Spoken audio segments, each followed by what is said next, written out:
Hi, this is my instructional video on how to solve the Dillon 650 powder spilling problem. For those of you who don't know, the powder spilling problem is caused by the shell plate indexing and jolting home at the last few millimeters of movement. This is a partially disassembled assembly, and I have actually fixed the problem already, so I can't demonstrate it for you, but at about this point here, it would jolt home, thus causing powder to spill from the cases, which should be open but filled at this station. Oh, and here as well, just before you put in the projectile. Now, the first thing, there's a few things that need fixing on this machine. This machine in particular, it may not work for yours. We'll start with step one. First of all, remove the shell plate. If you don't know how to do that, you need to remove this indexing piece of plastic, I'm not sure what it is, by pulling the handle back slightly to reveal a hex key. It's coming into focus now. A hex key slot just there, which is the locking nut for the main shell plate screw. Once you've loosened this, you should then be able to loosen this quite easily.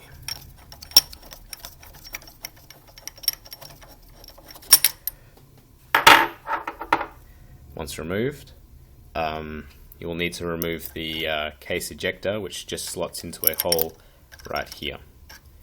You just pull that right out. Now the shell plate should just remove. Now, sorry about the quality of video, guys, I'm filming on my phone. Now, under the shell plate you will find this ball bearing here, which is the locking mechanism for the shell plate. That just comes right out. Now, underneath you will find a hole for a spring. Now, the spring that the machine came with is shown here on the right.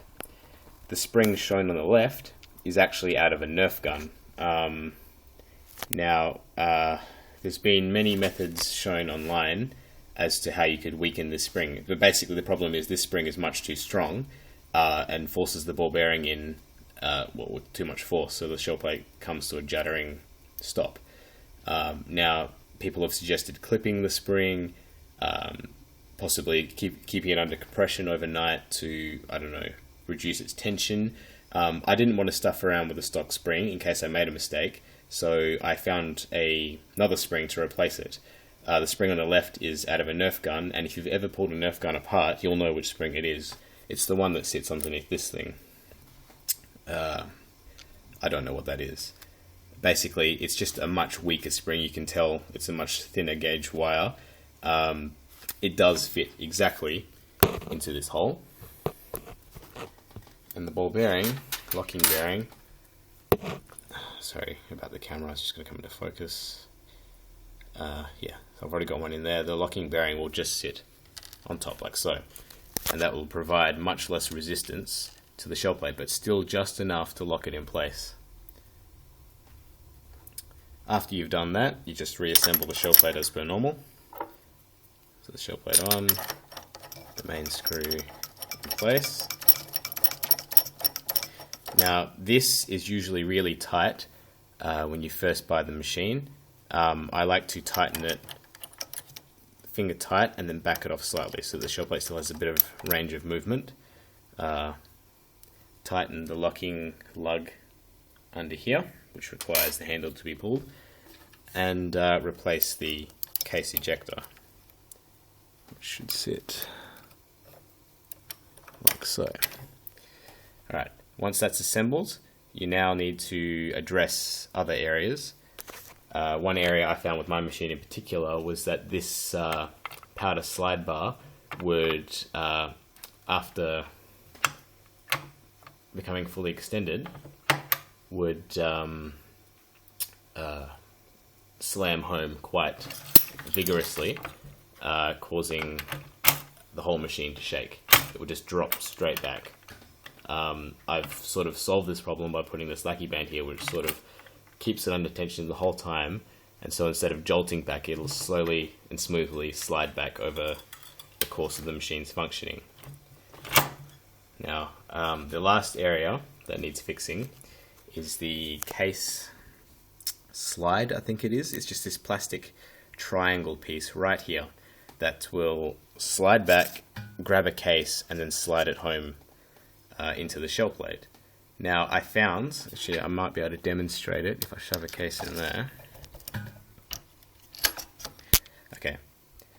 I found that this case slide would slide the case in just like that, right on the corner of the shell plate, just before the shell plate had finally hit home. And basically what would happen is the shell plate would drop into place like that, and that would also be another cause of powder spillage. To fix this, I adjusted what I like to call the timing rod. It may be called something else, but this rod just here is what basically gives this whole section its timing. This just comes undone. It's just a normal nut will come undone with your spanner, adjustable spanner, and then you use a hex key up here to basically thread the rod up or down. Now, it may already be okay for your machine, but for my machine in particular, it was a big problem. Now, you need to be careful with this. It takes a bit of experimentation, but basically, if you set it down too much, down, by the way, will push this further back. If you set it down too much, the case slide will not push the case fully home at the end of its turn, and the case may be slightly out of the shell holder. So what that means is when you pull this case into the die, it'll actually catch on the side of the die like it is right now, and will damage your case. It may be damaging the die, I don't know. I don't think so, because the case is made of brass. So that just requires a bit of experimentation on your part. So if the rod is down too much, the case won't be pushed fully home, whereas if the rod is too far up, the case will catch on the corner of the shell plate and cause a jolting motion. So again, experimentation. And that about wraps it up. My machine in particular, I'll embed a second video showing how it functions with the improvements. Thank you.